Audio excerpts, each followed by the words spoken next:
தேன்மொழி சௌந்தரராஜன் அப்படிங்கிறவங்க. இவங்க யார்? இவங்களுக்கு பின்னால் இருக்கக்கூடியவங்க யார்? இவங்க என்ன வேலை செஞ்சிட்டு இருக்காங்க? எதனால் இந்த தமிழக அரசு அவங்கள அமெரிக்காவில் இருந்தவங்கள பிக் பண்ணி இந்த விருதை கொடுத்துருக்காங்க?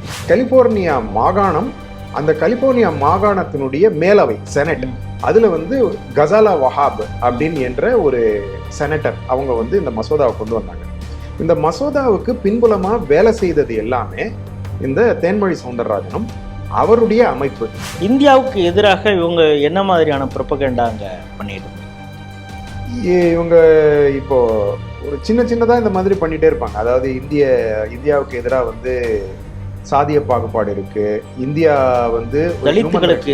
தலித்துகளுக்கு எதிராக சாதிய பாகுபாடு இருக்கு அப்படின்னு அதை அது என்னன்னாக்க அது இந்தியாவுக்குள்ள பிரச்சனை, அது நமக்குள்ள சரி பண்ணிக்கூடிய வேண்டிய விஷயம்.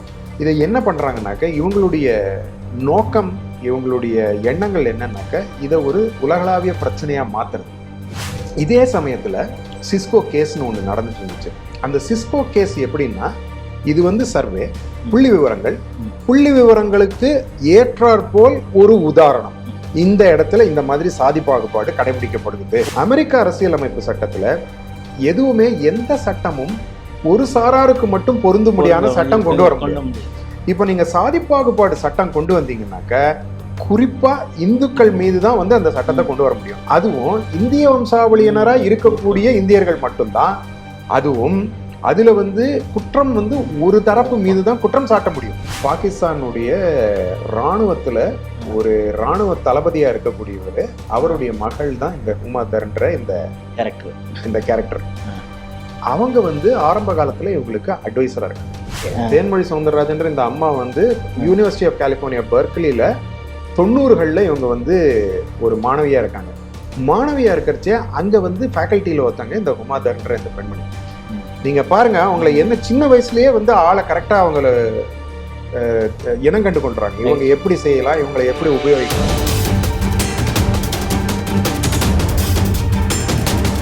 ஸ்ரீ டிவி நேயர்களுக்கு வணக்கம். எதிர்வினை நிகழ்ச்சியில் மீண்டும் சந்திப்பதில் மற்றற்ற மகிழ்ச்சி.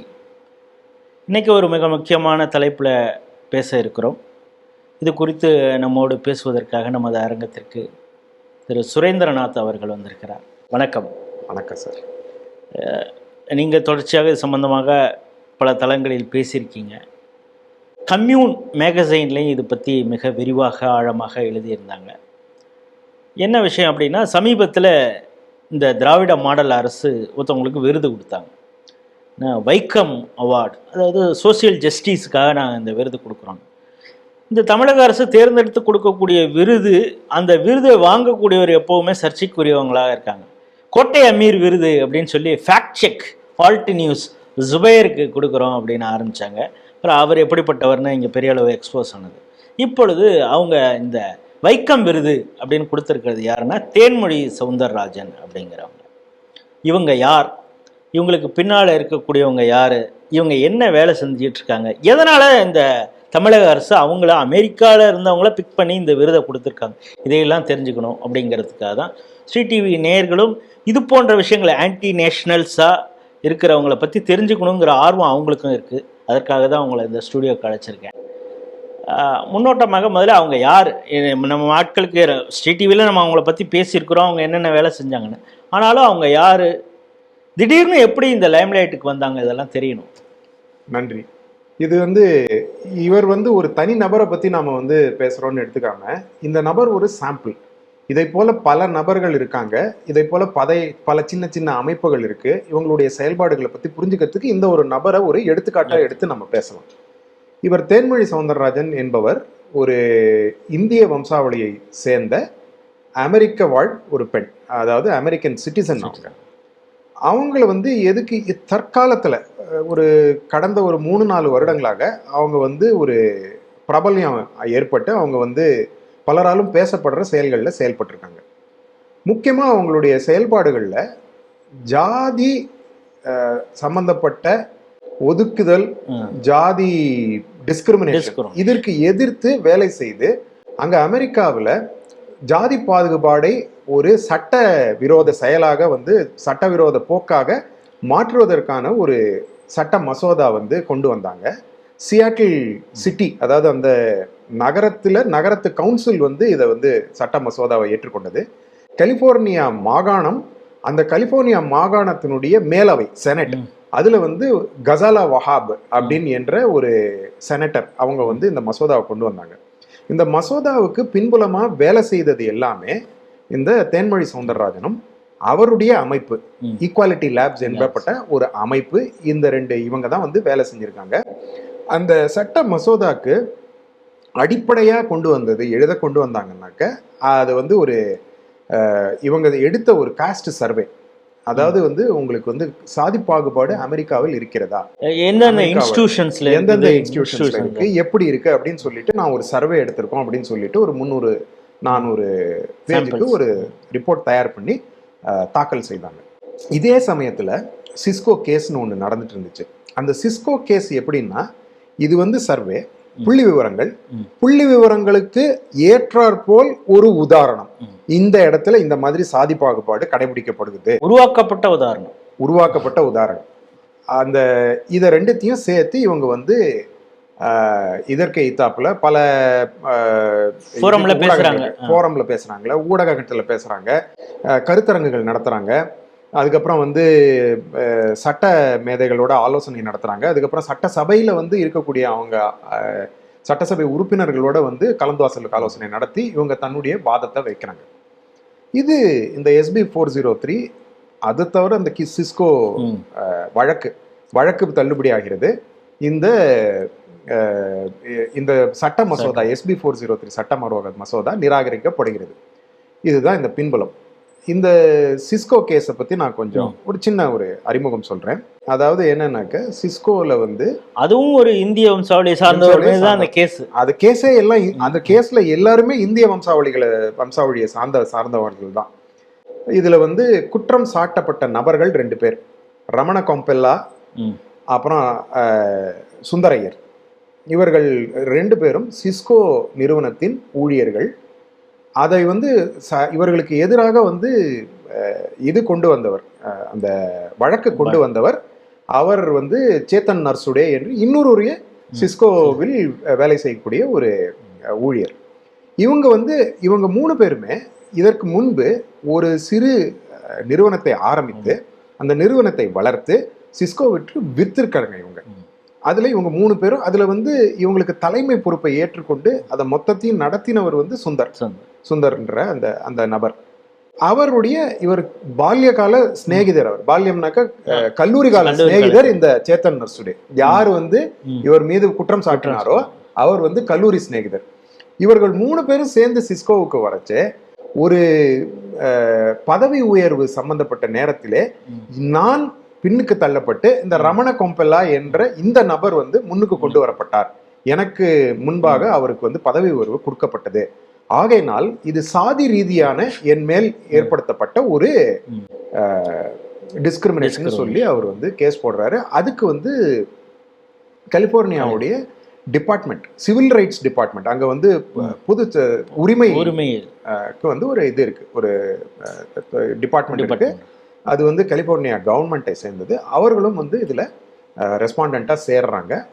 இது வந்து கடைசியில என்ன ஆகுறதுனாக்க, இந்த முழு இதுவே வழக்கே வந்து ஆதாரமற்ற குற்றச்சாட்டு அப்படின்னு அந்த சுந்தரையர் வந்து அதுக்கப்புறம் அந்த வழக்கு தள்ளுபடியான விட்டு அவர் வந்து இங்க பப்ளிக்கா வந்து இதெல்லாம் கொடுத்துருக்காரு, நேர்காணல்கள் எல்லாம் கொடுத்து அவர் தரப்பு விஷயங்களை சொல்லியிருக்காரு. அவர் என்ன சொல்றாருனாக்க, எனக்கு மதத்திலேயே நம்பிக்கை கிடையாது, நான் வந்து என் பேர் சுந்தரையருங்கிறது எங்க அப்பா அம்மா வச்ச பேரு ஐயரு, எனக்கு இந்த சாதியிலையும் நம்பிக்கை கிடையாது, மதத்திலையும் நம்பிக்கை கிடையாது, நான் சிறு பிள்ளையிலேருந்து இந்த பூனல் கூட நான் வந்து அணியிறது கிடையாது, என்னை பார்த்து நீ சாதி பாகுபாடு காட்டுகிறாய் என்று இவர் என்னுடைய சிறுவயது நண்பர் வந்து இந்த மாதிரி ஒரு இது என் மேல வந்து குற்றச்சாட்டு வைக்கிறாருன்னு வந்து அதுக்கப்புறம் வந்து அந்த குற்றச்சாட்டு ஏன் பொய்யானது, நான் எப்படி வந்து ஊடகங்கள்லையும் சமூக ஊடகங்கள்லையும் எப்படி நான் ஒரு வில்லனாக சித்தரிக்கப்பட்டேன், எப்படி நான் ஒரு சாதியவாதியாக ஒரு சாதி வெறியனாக சித்தரிக்கப்பட்டேன்லாம் வந்து ரொம்ப விரிவா பேசுறாரு அவர்.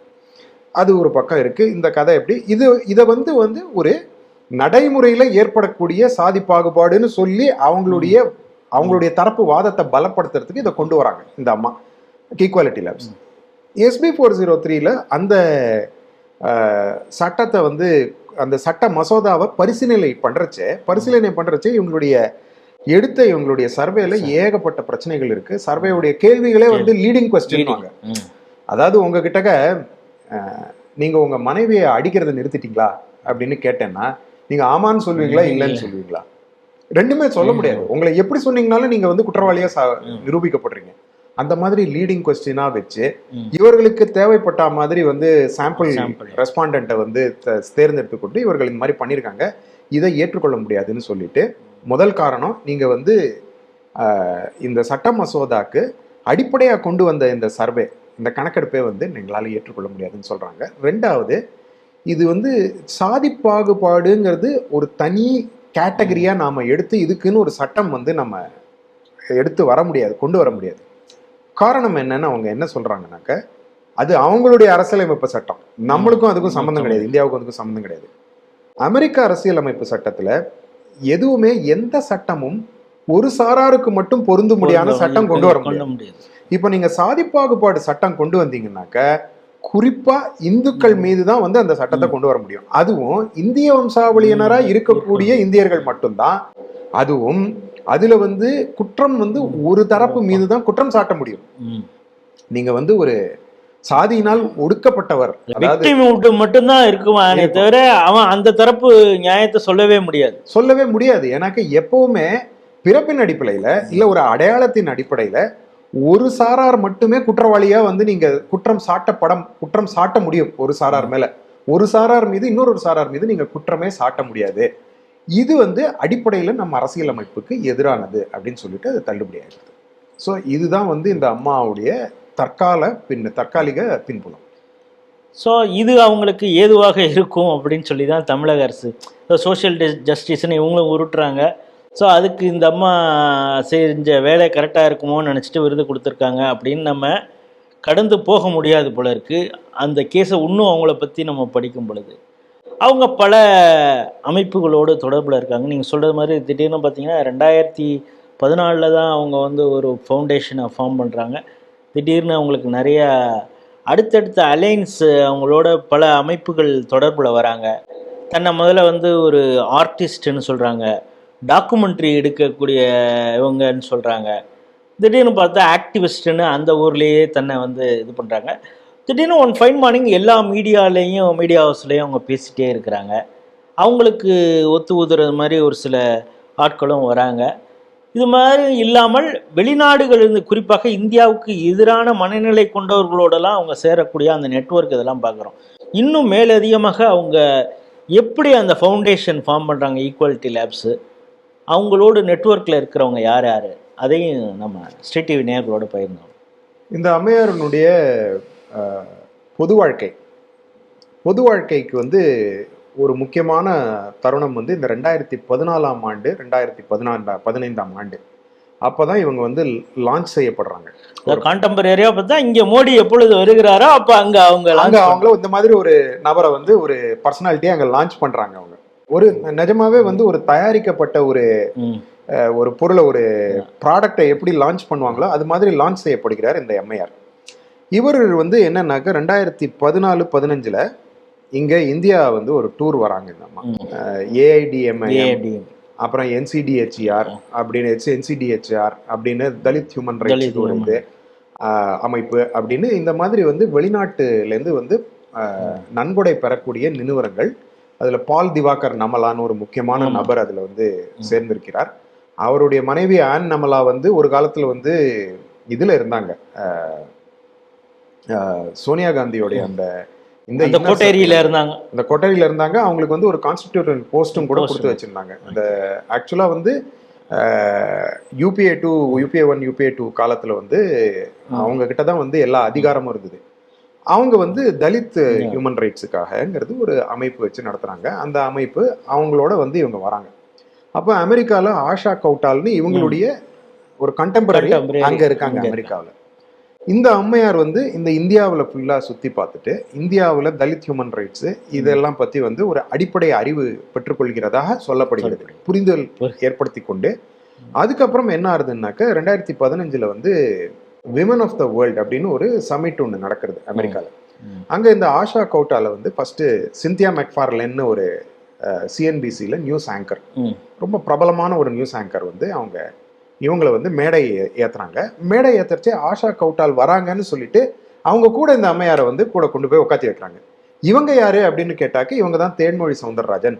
இவர் வந்து ஒடுக்கப்பட்டவர்களுக்காக குரல் கொடுக்கக்கூடிய குரலற்றவர்களின் குரல் அப்படின்னு வச்சுக்கோங்க, ஒரு சமூக போராளி அப்படின்னு சொல்லி இவங்களுக்கு ஒரு அடையாளத்தை கொடுத்து அந்த அம்மையார் ஆஷா கவுத்தால் நீங்க என்னன்னாக்க பெரும்பாலும் மேடை ஏறினாக்க நான் தான் மேடையில் இருக்கணும்னு தோணாம அந்த அம்மையார் பின்புலத்துக்கு போறாங்க, பேக்ரவுண்டுக்கு போறாங்க.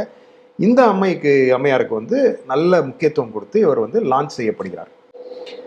அப்போ வந்து அந்த விமன் ஆஃப் த வேர்ல்டுன்ற அந்த இதுல வந்து குறிப்பிடத்தக்க விஷயம் என்னன்னாக்க ஹிலரி கிளின்டன் வந்து அதுக்கு தலைமை தாங்கி அந்த ஒரு கருத்தரங்கு நடத்துறாங்க. அதற்கு பிற்பாடு இவங்க ஈக்குவாலிட்டி லேப்ஸ்னு ஒரு அமைப்பை ஆரம்பிக்கிறாங்க. இந்த அமைப்பு 2014-15 செயல்பட்டு இருக்கு. ஆனா 2022 தான் வந்து இந்த அமைப்பு வந்து ரெஜிஸ்டர் பண்றாங்க. அது வரைக்கும் ரெஜிஸ்ட்ரேஷன் இல்லாம ஓட்டுறாங்க. அப்போ இவங்க வந்து கூட சேர்ந்து இவங்களோட வந்து ஆரம்பிக்கிறது யாருன்னு பாத்தீங்கன்னா ஷமினா ஹுசைன், ஒரு பங்களாதேஷி பெண்மணி ஆக்டிவிஸ்ட். இவங்களுக்கு வந்து பணம் பெறுவது எங்கெங்க இருந்துன்னு நீங்க பாத்தீங்கன்னாக்க இவங்களுக்கு வந்து அங்க வந்து அமெரிக்காவில் வந்து நீங்க வெளிப்படையா சொல்லி ஆகணும், யார்கிட்ட இருந்து பணம் வாங்கினேன்னு நீங்க சொல்லி ஆகணும். இவங்களுடைய இதுல போனோம்னாக்க ஃப்ராக்சர்ட் அட்லஸ் அப்படின்னு ஒரு இடத்துக்கு மூவ் ஆகுது. அந்த ஃப்ராக்சர்ட் அட்லஸ்ங்கிறது ஒரு மாதிரி ஒரு ஷெல் ஆர்கனைசேஷன் மாதிரி, அது வெறும் பணத்தை பெற்று அங்கங்க கொடுக்க வேண்டியதுதான் வேலை. இவங்க வந்து எங்கெங்க இருந்து வாங்கியிருக்காங்கன்னாக்கா லியூமினேட் அப்படின்னு, அது வந்து பியர் ஓமிடியாருக்கு சம்மந்தப்பட்ட ஒரு அமைப்புல இருந்து பணம் வாங்கியிருக்காங்க. அதுக்கப்புறம் வந்து ஓப்பன் சொசைட்டி ஃபவுண்டேஷன் இவருடையது, ராகுல் மாமா அப்படின்னு நம்ம சொல்றோம். ஜார்ஜ் சோரோஸுடைய அவங்க அமைப்புல இருந்து பணம் வாங்கியிருக்காங்க. அதுக்கப்புறம் வந்து மெக்கார்த்தர் ஃபவுண்டேஷன் ஃபெலோஷிப், மெக்கார்த்தருங்கிறது டக்ளஸ் மெக்கார்த்தர்னு ஒரு அமெரிக்கன் ஜெனரல் இருந்தார், அவர் பேர்ல ஒரு ஃபவுண்டேஷன் இருக்கு, அதுலேருந்து வாங்கியிருக்காங்க. இது எல்லாம் பார்த்தீங்கன்னாக்க பல லட்சம் டாலர் கணக்கில் பணம் வாங்கியிருக்காங்க.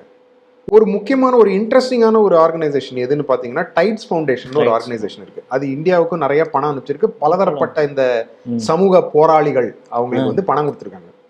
இவங்க என்ன பண்றாங்கன்னாக்க இவங்க யாருக்கு கொடுக்குறாங்கன்னு வெளிப்படைத்தன்மையோட சொல்லிடுவாங்க. ஆனா இவங்க யார் டைட்ஸ் ஃபவுண்டேஷன் யாருக்கு காசு வருதுங்கிறது வெளிப்படைத்தன்மை இருக்காது, உங்களுக்கு தெரியாது, முழுசா புரியாது.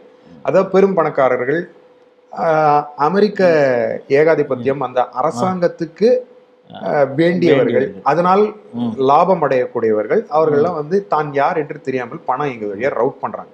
இப்படி பல லட்சம் டாலர் வாக்குல பணம் இவங்க சேகரிச்சு இவங்க வந்து பண்ணிட்டு இருக்காங்க.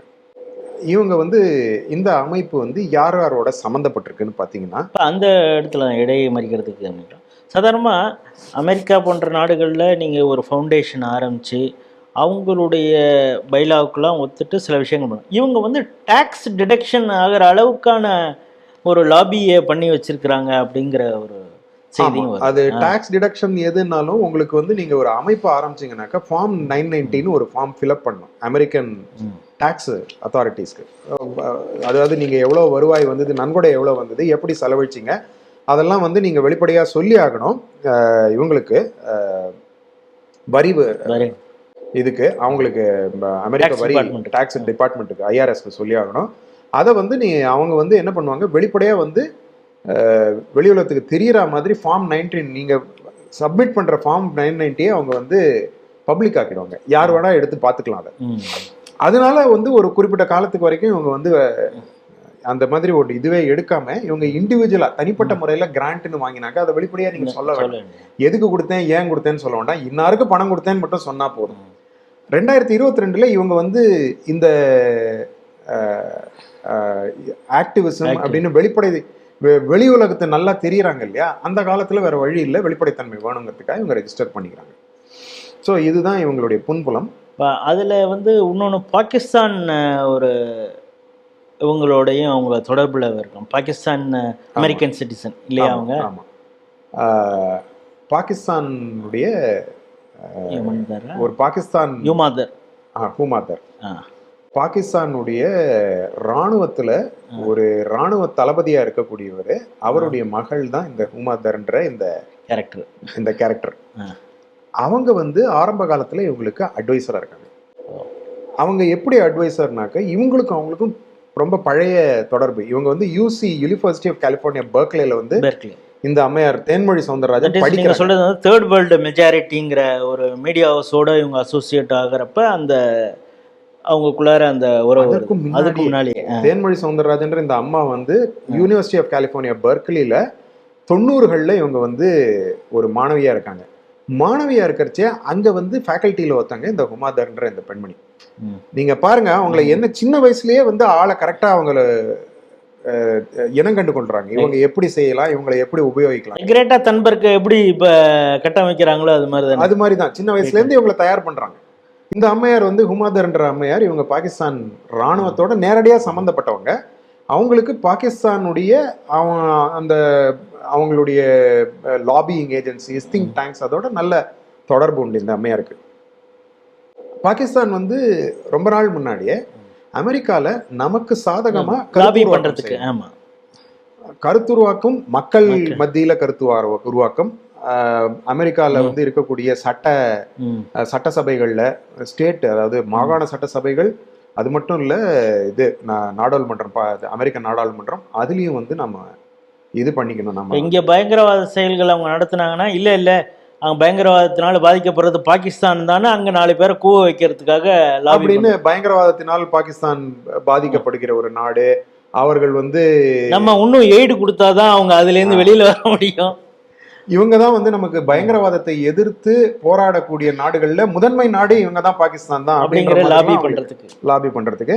இந்த ஹுமாதர் வந்து ரொம்ப இன்ட்ரெஸ்டிங்கான கேரக்டர். இவங்க வந்து என்ன சொல்றாங்கன்னாக்கா 1948 காஷ்மீர் பகுதியிலேருந்து நாங்கள் வெளியேற்றப்பட்ட இது இன அழிப்புக்கு ஆளான ஒரு பாவப்பட்ட மக்கள் அப்படின்னு சொல்றாங்க. காஷ்மீர்ல யாரு வெளியேற்றப்பட்டாங்க, யாரு இன அழிப்புக்கு ஆளானாங்கன்னு எல்லாருக்கும் தெரியும். ஆனா இவங்க வந்து சொல்லிக்கிறாங்க நாங்க வந்து காஷ்மீர்ல இருந்து வெளியேற்றப்பட்டவங்க அப்படின்னு இவங்க சொல்லிக்கிறாங்க இந்த அம்மையார்.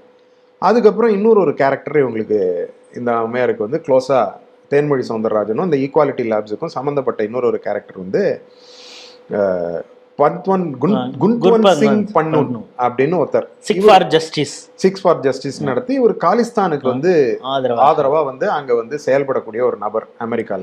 மோடிக்கே வந்து த்ரெட் கொடுத்தவர். ஆமா, யோகி ஆதித்யநாத் வந்து அவருக்கு வந்து மிரட்டல்கள்லாம் விட்டாரு. அமெரிக்கால உட்காந்துக்கிட்டு யோகி ஆதித்யநாத்தை பத்தி ஏர் இந்தியா ஃபிளைட் இது பண்ணணும்னு சொன்னாரு. அது மாதிரி நிறைய அந்த மாதிரி வன்முறை பேச்சுகள் நிறைய பேசியிருக்காரு. அவர் வன்முறை பேச்சுகள் நிறைய பேசியிருக்காரு, வன்முறை தூண்டுற மாதிரி நிறைய பேசியிருக்காரு. இவர் காலிஸ்தான் அனுதாபி.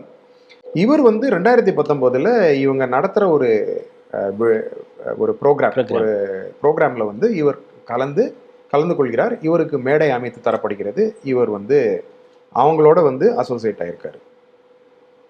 இந்த மாதிரியான நபர்கள் அதுக்கப்புறம் வந்து இந்தியாலேயே வந்து டெரரிஸ்ட்னு வந்து டெசிக்னேட் பண்ண ஒரு காலிஸ்தானி ஆதரவாளர், இவங்கள்லாம் வந்து இவங்களோட வந்து க்ளோஸாக இருக்காங்க இந்த அமைப்புக்கு. ஸோ இதுதான் இந்த அம்மையாருடைய இந்த காலகட்டத்தினுடைய பின்புலம். ஸோ இது அவங்களுடைய நெட்வொர்க் ஓரளவு புரிஞ்சுது. அதுக்கப்புறம் இந்த ஃபண்டு ஃப்ளோ, இப்போ நீங்கள் சொன்னீங்க லட்சக்கணக்கான டாலர்ஸ் அவங்களுக்கு வருதுருக்கு அப்படின்னு. போகிற போக்கில் வந்து நம்ம ராகுல் மாமா பற்றியும் பேசணும். ஜார்ஜ் சோரஸ் ஓப்பன் சொசைட்டி அந்த ஃபோரமுக்கும் இவங்களுக்குமான தொடர்புங்கிறது எப்படி வருது? அதன் மூலமாக இந்தியாவில் இவங்க பல ஆக்டிவிட்டிக்கு இந்த அமைப்பு ஈக்குவாலிட்டி லேப்ஸ் ஏதாவது செயல்பட்டுருக்காங்களா அப்படிங்கிறது ஏதாவது? நீங்கள் அந்த ஜார்ஜ் சோரோஸுடைய ஓப்பன் சொசைட்டி ஃபவுண்டேஷனை பார்த்தீங்கன்னாக்க அவங்க நெடுநாளாக வந்து அவங்களுக்குன்னு ஒரு உலகளவிய ஒரு அஜெண்டா இருக்குது. அவங்க $1 பில்லியன் ஒரு $2 பில்லியன் என்னமோ அவர்கிட்ட வந்து பணம் வந்து இதுக்காகவே செலவழிக்கிறாங்க. அதுக்கப்புறம் அவர் மகன் வந்து அந்த இடத்த எடுத்திருக்காரு. இப்போ வந்து ஆக்சுவலாக அவருக்கு ரொம்ப வயசாயிடுது ஜார்ஜ் சோரோஸ்க்கு. அவர் மகன் அலெக்சாண்டர் சோரோஸ் தான் வந்து கடைசி அவர் தான் யூனுஸ்லாம் வந்து பார்த்துட்டு போனார் பங்களாதேஷ்ல. அதெல்லாம் வந்து அந்த அவங்கெல்லாம் வந்து எல்லாம் ஒரு யூனுஸ் வந்து அவங்களுக்கு ஒரு ஊழியர்னு சொல்லலாம். அவங்க கிட்ட வேலை பார்க்குற ஒரு யூனிஸ். இந்த மாதிரி பல பேர் அவங்களை வந்து எப்படின்னாக்கா அவங்க வந்து இந்த பணத்தை எப்படி செலவிடுறாங்கன்னாக்க அதை வந்து பல சின்ன சின்ன அமைப்புகளாக வந்து பிரித்து கொடுத்துருவாங்க. பிரித்து கொடுத்துட்டு அவங்க வந்து வெளிநாடுகளில் வந்து நன்கொடைன்னு சொல்லிட்டு சின்ன அமௌண்ட்டாக தான் கொடுப்பாங்க. அது அட் அ டைம் வந்து நீங்கள் வந்து அப்படியே வந்து ஒரு 100 கோடி ரூபா அப்படியே தூக்கி கொடுக்க மாட்டாங்க. இப்போ Bill and Melinda Gates foundation பார்த்தீங்கன்னாக்க அவங்க மொத்தமாக ஒரு தொகையை இந்தியாவுக்கு அனுப்பிட்டு அதுக்கப்புறம் சின்ன சின்ன ப்ராஜெக்ட்ஸுக்கு இந்தியாவில் அவங்க ஃபவுண்டேஷன் வச்சே நடத்திப்பாங்க. மற்றபடி சின்ன சின்ன சிறு தொகைகள் தான் வந்து வெளியே கொடுப்பாங்க.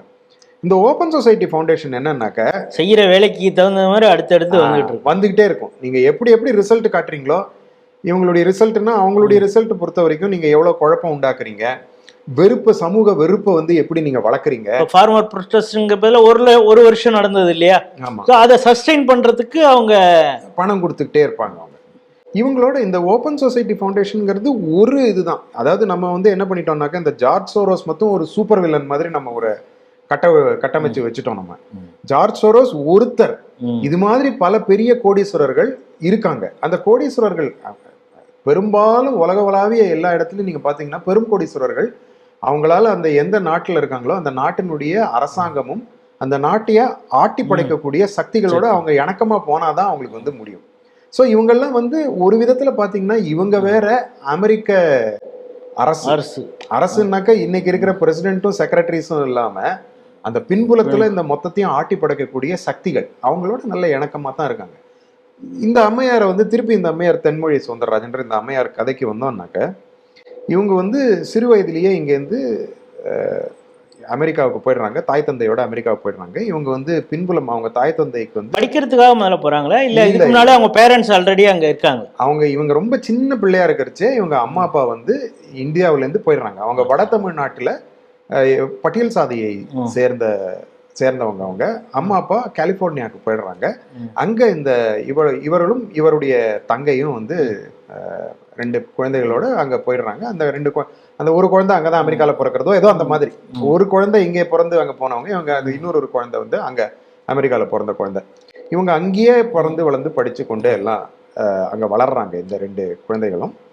இவங்க வந்து முதல்ல எங்க வந்து பப்ளிக் கையில எங்க வராங்கன்னாக்க 98ஆம் ஆண்டு இவங்க கல்லூரி மாணவியா இருக்கிறச்ச சான்டியேகோ ஸ்டேட் யூனிவர்சிட்டின்னு அங்க ஒரு அமைப்பு இருக்கு, கல்லூரி இருக்கு. அந்த கல்லூரியில அவங்களுடைய பத்திரிகையில, கல்லூரி பத்திரிகையில, நியூஸ் பத்திரிகை, எல்லா கல்லூரியிலயும் வந்து பத்திரிகை மாதிரி வரும், ஒரு நியூஸ் மேகசின் மாதிரி வரும்.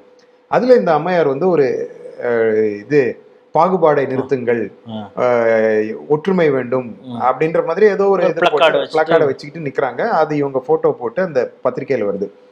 இவங்க அந்த காலகட்டத்தில் இவங்க யூனிவர்சிட்டி ஆஃப் கலிஃபோர்னியா பெர்க்லியில் ஆர்ட் அண்ட் மியூசிக் அந்த மாதிரிலாம் இவங்க படிச்சுட்டு இருக்காங்க. ஃபில்ம் மேக்கிங், ஆர்ட், மியூசிக் எல்லாம் படிக்கிறாங்க. இவங்க அந்த காலகட்டத்தில் ஃபர்ஸ்ட் இவங்களை பற்றி பொது தகவல் இதுதான் எனக்கு சேகரிக்க முடிஞ்சது. அதுக்கப்புறம் இவங்க வந்து டாக்குமெண்ட்ரி ஆவணப்படங்கள்லாம் எடுக்கிறாங்க, அதெல்லாம் பண்ணிட்டு இருக்காங்க. அந்த ஆவணப்படங்கள் அதுக்கப்புறம் ஏதோ ஒரு புத்தகம் எழுதுறாங்க. அதெல்லாம் வந்து ரொம்பவுமே வந்து பர்சனலா இருக்கு. இவங்களை பத்தி, இவங்க குடும்பத்தை பத்தி, இவங்க தாய் தந்தையர் பத்தி, அவங்க வாழ்க்கையை பத்தி அதுதான் இருக்கு. அதாவது அதுல ஒரு மெல்லிய அரசியல் பார்வை இருந்துட்டே இருக்கும். அதுவும் மெல்லிய ஒரு ஜாதி அடிப்படையிலான அவங்களுடைய ஒரு ஐடென்டிட்டி அதை வந்து எப்பவும் இருக்கும். ஆனாக்கா அது வந்து மோஸ்ட்லி பர்சனலா இருக்கும், அவங்க பர்சனல் தனிப்பட்ட ஜேர்னியை பத்தி. ஸோ இதில் முக்கியமான விஷயம் என்னன்னாக்கா அவங்களுக்கு அந்த 10 வயதுகள் இருக்கு இல்லையா, டீனேஜில் வந்து அவங்களுக்கு சில குடும்பத்தில் சில கஷ்டமான நிகழ்வுகள் நடக்கிறது. அதனால அவங்க வந்து ஒரு அழுத்தத்துக்கு ஆளாகிறாங்கன்னு நம்ம வந்து புரிஞ்சுக்கணும். அதனுடைய வெளிப்பாடு தான் இந்த டாக்குமெண்ட்ரிஸ் இதெல்லாம். ஸோ நீங்கள் பார்த்தீங்கன்னாக்க கரெக்டாக அவங்க சூஸ் பண்ணுறாங்க எந்த கேரக்டரிஸ்டிக்கோட எப்படி இருக்கிறவங்க நம்ம சொல்லுக்கு கட்டுப்பட்டு எப்படி வேலை செய்வாங்கன்னு. இந்த அம்மா வந்து சின்ன பிள்ளையில இருக்கிறச்சே, ஒரு கல்லூரி மாணவியா இருக்கிறச்சே பிடிச்சி இவங்களை வந்து வளர்த்து இவங்களை டெவலப் பண்ணி லான்ச் பண்ணி இந்த பண்ண சொல்கிறாங்க. இதுதான் இவங்களுடைய இந்த பின்புலம். மேஜராக அப்பார்ட் ஃப்ரம் காலிஸ்தானி, இந்தியாவுக்கு எதிராக இவங்க என்ன மாதிரியான ப்ரொபகண்டா அங்கே பண்ணிட்டு இருந்திருக்காங்க? இவங்க இப்போ ஒரு சின்னதாக இந்த மாதிரி பண்ணிகிட்டே இருப்பாங்க. அதாவது இந்தியாவுக்கு எதிராக வந்து சாதிய பாகுபாடு இருக்கு, இந்தியா வந்து தலித்துகளுக்கு எதிராக சாதிய பாகுபாடுகள் இருக்கு அப்படின்னு அதை வந்து அது என்னன்னாக்க அது இந்தியாவுக்குள்ள பிரச்சனை, அது நமக்குள்ள சரி பண்ணிக்கூடிய வேண்டிய விஷயம். இதை என்ன பண்றாங்கன்னாக்க இவங்களுடைய நோக்கம், இவங்களுடைய எண்ணங்கள் என்னன்னாக்க இதை ஒரு உலகளாவிய பிரச்சனையா மாத்துறது. உலகளாவிய பிரச்சனையா மாத்தி இந்தியாவுக்கும் இந்தியர்களுக்கும் ஒரு அழுத்தத்தை ஏற்படுறதுக்கு. இப்போ நீங்க வந்து சவுத் ஆப்பிரிக்கால வந்து இனவெறி கொள்கைகள் வந்து அமல்ல இருந்தது. அப்போ என்ன பண்ணாங்கன்னாக்கா அந்த இனவரி கொள்கையை வந்து ஒரு உலகளாவிய பிரச்சனையா மாத்தி சவுத் ஆப்பிரிக்கா மேல ஒரு அழுத்தத்தை ஏற்படுத்தி அங்க வந்து ஆட்சியை மாற்றினாங்க. அதே போல சவுத் ஆப்பிரிக்கால நிஜமாவே அது வந்து ஒரு தவறுகள் இருந்தது, அது அவங்க சரி பண்ண வேண்டியது சரி பண்ணிக்கிட்டு இருக்காங்க, அவங்க வரையில சரி பண்ணிட்டு இருக்காங்க. ஆனா அந்த ஆட்சி மாற்றம் வந்து ரொம்ப அவசியமா இவங்களுக்கு தோணித்து, அதனால செஞ்சாங்க இவங்க. அது போல இந்தியாவில் வந்து ஒரு கட்டுப்பாட்டுக்குள்ள கொண்டு வரதுக்கு இதை வெளியே உலகளாவிய ஒரு பிரச்சனையா மாத்துறதுக்கு ஒரு முயற்சி இது ஒண்ணு. ரெண்டாவது, நீங்க நம்ம வந்து இந்த 2024 அமெரிக்க ஜனாதிபதி தேர்தலில் பார்த்தீங்கன்னாக்க இந்திய வம்சாவளியினர், குறிப்பாக இந்து பின்புலம் கொண்டவர்கள் நிறைய பேர் வந்து இந்த அமெரிக்க அரசியல் களத்துல வந்து நிறைய முகம் தெரிய ஆரம்பிச்சது.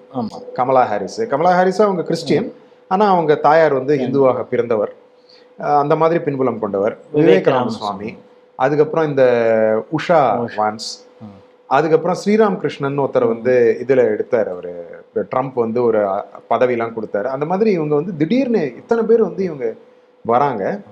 இது வந்து அவங்க வந்து முன்கூட்டியே கணிச்சுட்டாங்க, இதை ஒரு 15-20 வருஷத்துக்கு முன்னாடியே கணிச்சுட்டாங்க. இங்க வந்து நல்ல பதவிகள்ல வராங்க, நல்ல பொசிஷனுக்கு வராங்க, இவங்க ஏதோ ஒரு காலகட்டத்தில் இவங்க அதிகார மையங்களுக்கு வரப்போறாங்க, அது கிட்டக்க வந்து நோக்கி நகர்வாங்க, அதிகார மையத்தை நோக்கி நகர்வாங்க. அதுக்கு முன்னாடி இவங்களை வந்து கட்டுப்படுத்த ஒரு லகான் நம்ம கையில வேணும் அப்படிங்கிறது தான் வந்து இந்த ஜாதி பாகுபாடுக்கு உண்டான இந்த SB 403 பில்லு. அந்த அந்த லகானை வந்து லகானனுடைய ஒரு பகுதி தான் வந்து இந்த தேன்மொழி சௌந்தரராஜன் போல இந்த மக்கள். இந்த அதப்போ நீங்கள் சொல்கிறத நான் இப்படி எடுத்துக்க முடியுமா? அதாவது இப்போது வரைக்கும் அமெரிக்க பிரசிடெண்ட்டாக ஒரு பெண் வர முடியல, பெண் வரக்கூடாதுங்கிறது அவங்களுடைய அரசியலமைப்பில் இல்லை, ஆனால் வர முடியாத அளவுக்கான அங்கே ப்ரொபகேண்டானுக்கும் எப்படி இருந்தாலும் வர விடாமல் பார்த்துப்பாங்க, அதுக்கான வாய்ப்பே இருந்தாலும் கூட வர முடியாத அளவுக்கான பல விஷயங்கள் அங்கே நடந்துகிட்டு இருக்கு. இப்போ நீங்கள் சொல்கிறது மாதிரி இப்போ பெரிய லெவலில் இந்தியர்கள், குறிப்பாக இந்தியா வம்சாவளியர்கள் ஒவ்வொரு தளத்துலேயும் இங்கே மேலே மேலே வரும் பொழுது, நீங்கள் சொல்கிற மாதிரி நாளைக்கு ஒரு இன்ஃப்ளூயன்சிங் பொலிட்டீஷியன்ஸ் நிறைய பேர் இந்திய வம்சாவளி வரும் பொழுது இவங்களை கட்டுப்படுத்துவதற்கு அவங்க தரப்புல இருந்தே ஒரு ஆளை வச்சிருக்கேன். அதாவது உங்க ஆளை வச்சே உனக்கு நான் வந்து அடக்கிறது, அது பழைய யுக்தி தான் உங்களுடையது. உங்களின் மத்தியிலேயே ஒரு குழுவினரை வச்சு இன்னொரு குழுவினரை அடக்கிறது, அதை வந்து மாத்திக்கிட்டே இருப்பாங்க. ஒரு காலத்துல இவங்களை வந்து எடுப்பாங்க, இவங்களுக்கு வந்து அதிகாரத்தை கொடுத்து இவங்களை வச்சு அடக்குவாங்க, அதுக்கப்புறம் இவங்களுக்கு வந்து அதிகாரத்தை கொடுத்து அந்த மாதிரி பண்ணி அவங்கள வந்து, இது ரொம்ப பழக்கப்பட்ட அவங்களுடைய யுக்தி அப்படின்னு தான் நம்ம எடுத்துக்கணும். அதுக்கு வந்து இதை போல பல நபர்கள் இருக்காங்க. இது ஒரு உதாரணமா எடுத்துக்கலாம் இந்த நபரை. நீங்கள் சொன்ன மாதிரி அமெரிக்காவில் இன்னும் எத்தனை முகங்கள் இது போல் இருக்குதோ அப்படின்னு தெரியல. இப்போ ஃபைனலாக நான் உங்கள்கிட்ட கேட்குறது, தமிழக அரசு தேடி போய் எப்படி இது மாதிரி ஒரு ஆன்டி இந்தியா ஒரு ஆக்டிவிஸ்ட்டோ இல்லை அமெரிக்காவிலேயே பல குழப்பங்கடிகளை ஏற்படுத்தக்கூடிய ஆட்களை தேர்ந்தெடுத்து இவங்க இங்கே விருது கொடுப்பதற்கான காரணம் என்ன? இவங்களுடைய நோக்கங்கள் என்னன்னு எனக்கு புரியல. அதாவது இங்க சாதி பாகுபாடுகள் இருக்குன்னாக்க இங்க அதை சரி செய்யறதுக்கு பல நிறுவனங்கள் இருக்கு, பல அமைப்புகள் இருக்கு, பல பேர் இருக்காங்க, செயல்பட்டுட்டு இருக்காங்க, செயல்பட்டுட்டும் இருப்பாங்க. அவங்களெல்லாம் விட்டுட்டு நீங்க யாருக்கு வந்து உங்களுடைய கிரெடென்ஷியல்ஸை வந்து காட்டுறீங்க, இல்ல யாருக்கு வந்து நீங்க பாத்தீங்கன்னாக்க ஒன்றும் சொல்லப்போனா நீங்க சொல்ற மாதிரி ஒரு ஃபெயிலியர் மாடல் தான் அது. ஆமா, இப்போ நீங்க சொன்ன அவங்க செனட்ல கொண்டு வரணும்னு நினைச்ச அந்த மாற்றமே அந்த இது தோத்து போச்சு. அந்த பில்லு ஒரு ஃபெயிலியரான ஒரு ஆளை எப்படி இவங்க எக்ஸாம்பிளா கொண்டு வராங்கிற அந்த கேள்வியும் வருது இல்லை. அது என்ன நோக்கம்னு தெரியல. ஆனா இவங்களுக்கு என்னன்னாக்க எப்பவும் வந்து இவங்களுக்கு வந்து வெளிநாட்டுல இருந்து, குறிப்பாக அமெரிக்கா, இங்கிலாந்து போன்ற மேலைய நாட்டுகளுடைய அவங்களுடைய நன்மதிப்பு இவங்களுக்கு ரொம்ப முக்கியம். திராவிட சித்தாந்தவாதிகளுக்கு, பொதுவாகவே திராவிட சித்தாந்தவாதிகளுக்கு அது அவங்களுக்கு ரொம்ப முக்கியம். நீங்க பாத்தீங்கன்னாக்க இப்போ இந்த அரசு வந்த உடனே 2021 இந்த அரசு வந்து பொறுப்பேற்ற உடனேயே நீங்க எக்கானமிஸ்ட்ல ஒரு 5 பேர் எக்கனாமிஸ்ட் அந்த பத்திரிகையில வந்து ஒரு ஆர்டிகல் வந்தது. அதாவது இவர் பேர் ஸ்டாலின், ஆனால் இவர் வந்து ஒரு ரொம்ப திறமையான ஆட்சியாளர்னு. அப்ப எப்படி தெரியும்? அவர் அதுக்கு முன்னாடி வந்து ஆட்சி வந்து ஓகே, அவங்க வேற ஒரு மினிஸ்டரா இருந்திருக்காரு, ஆனா அவர் ஆட்சி பொறுப்புக்கு வந்த உடனே இவர் வந்து ரொம்ப திறமையான ஆட்சியாளர்னு வந்து சொல்லிட்டாங்க. ராகுல் காந்தியை அவங்க தொடர்ச்சியாக அந்த பத்திரிகைகள்லாம் கொண்டாடிட்டு இருந்தது. ஆமா, அந்த மாதிரி அதுக்கப்புறம் நீங்க ஒரு இதுக்கு வந்த உடனே, ஆட்சிக்கு வந்த உடனே ஒரு நல்ல நோபல் பிரைஸ் வாங்கக்கூடிய ஒரு பெரும் எக்கனாமிஸ்ட், அதாவது எக்கனாமிஸ்ட் எல்லாம் வந்து ஒரு 5 பேரை குழு வந்து அமைச்சாங்க. அந்த குழு என்ன செஞ்சுது, அதனுடைய பரிந்துரைகள் என்ன, அந்த பரிந்துரைகளை எடுத்து நீங்க வந்து எப்படி செயல்படுத்தினீங்கன்னா, இது வரைக்கும் எதுவும் தெரியாது. ஆட்சி 5 வருடம் முடிய போறது தெரியாது. ஆனால் அந்த மாதிரி ஒருத்தரை கூப்பிட்டு வந்து ஒரு ஒரு ஜோடனை செய்து, ஒரு பிம்பத்தை உருவாக்கி, ஒரு ஜோடனை செய்து ஒரு பிம்பத்தை உருவாக்கி தனக்கு ஒரு நற்பெயர் ஏற்படுத்திக்கணும்னு இவங்களுக்கு வந்து விருப்பமா இருக்கலாம். அதனால அங்க ஃபெயிலியர் ஆனாலும் பாரு, உங்ககிட்ட ஃபெயிலியர் ஆன ஒரு இங்க கொண்டாந்து நாங்க டெவலப் பண்ணிக்கிறோம். அங்க ஃபெயிலியரா இருந்தா என்ன, இங்க வச்சு ஏதாவது டெவலப் பண்ணி திருப்பி அங்க அனுப்புறோம், இங்க கொஞ்சம் டெவலப் பண்ணி அனுப்புறோம், இங்க அவங்களுக்கு ஏதாவது ஒரு சக்சஸ் ஏதாவது பண்ணி கொடுத்து நாங்க அனுப்புறோம்னு ஏதாவது ஒரு அந்த மாதிரி ஒரு ஆசையா இருக்கலாம். இது என்ன டீலிங்லாம் நமக்கு தெரியாது. ஆகவே இப்போ ஒரு தமிழக அரசு வைக்கம் விருது அப்படின்னு வெளியில் பார்க்குறதுக்கு அது ஒரு சோஷியல் ஜஸ்டிஸுக்காக கொடுக்கப்பட்ட விருது அப்படின்னா கூட, எப்படிப்பட்ட நபரை தேர்ந்தெடுத்து இந்த திராவிட மாடல் கொடுத்துருக்கிறது, எவ்வளவு பயங்கரமான பின்னணி அவர்களுக்கு இருக்கிறது, இந்தியாவுக்கு எதிராக பயங்கரவாத செயல்களில் குறிப்பாக பிரதமர் மோடியை கொள்வேன் என்று சொல்லக்கூடிய குர்பிரத் சிங் பன்னூன் அவருக்கெல்லாம் எப்படி ஆதரவாக அவர் இருந்தார் அப்படிங்கிற விஷயத்தெல்லாம் பார்க்கும் பொழுது அதிர்ச்சியாக இருக்கிறது. தமிழக அரசு இதே போன்ற நபர்களை தொடர்ந்து ப்ரொமோட் பண்ணுமா அப்படிங்கிற ஒரு அச்சமும் நமக்கு இருக்கிறது. இந்த நிகழ்ச்சியில் கலந்து கொண்டு பல விஷயங்களை ஆய்வு செய்து அவங்களுக்கு பின்னணி, அவங்க financial background, terrorism background, network, பல விஷயங்களை ஸ்ரீ டிவி நேயர்களோடு பகிர்ந்து கொண்டிருக்கீங்க. மீண்டும் இது போன்ற ஒரு நிகழ்ச்சியில் சந்திப்போம். நன்றி, வணக்கம். நன்றி, வணக்கம்.